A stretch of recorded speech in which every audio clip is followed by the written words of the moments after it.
Also, my naam is Karl Knutse. Hierdie is my testimony van Winkelsbeleid 2025. So, voor Winkelsbeleid voel ek was 'n lukewarm Christian. Ek het kerk toe gegaan, allerlei lekker dinge, maar ek was nie in die brand verleen nie. Toe die eerste aand van worship by Winkelsbeleid, die Sondag aand, voel ek net die warm liefde binne in my, en dit was ene. Toe soos wil die kamp aangaan, bid ek dat wel iemand vir my kom bid. So dit was die eerste aand, toe bid ek dit. Toe kom bid my een vriend vir my.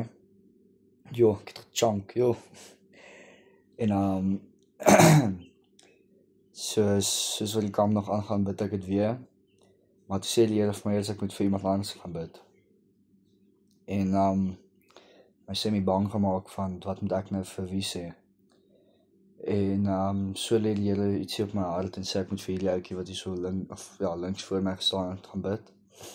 En ek het nie geweet wat ek vir hom gaan sê nie, maar soos wat Frans van ons gesê het, hy weet nooit wat hy vir iemand gaan bid as hy na hulle toe stap nie. Hy stap net na hulle toe met full faith en vertrou dat die Here vir hom gaan sê wat hy moet sê.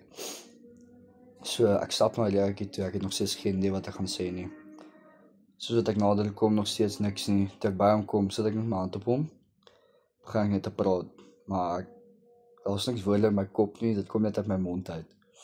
En die lekkie begin te huil, en ek hou net aan hardel bid, en ek voel, die Here is so amazing, dat hy net, as jy net vol vertroue in hom het, dan is daar so niks wat hy nie kan doen nie. So, my expectation vir die kamp was, dat ek die Here beter sal kan hoor, en 'n dieper connectie met hom kan bou. En ek voel, definitief asof ek, nou waar ek nou sit, heeltemal verander is na die kamp. Die kamp was amazing. Maar ek voel dit was nie net die kamp nie. Ek voel dit was, die Here het net sy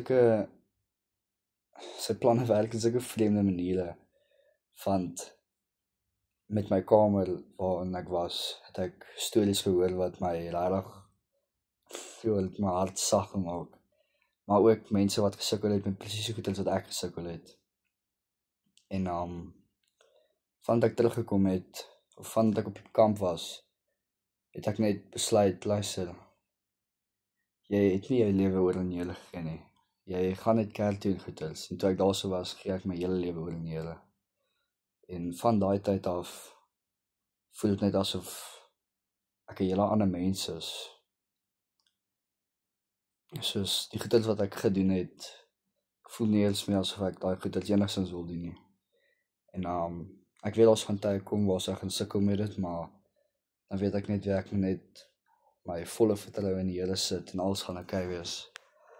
So, dis my testimony vir Winkelsbeleid.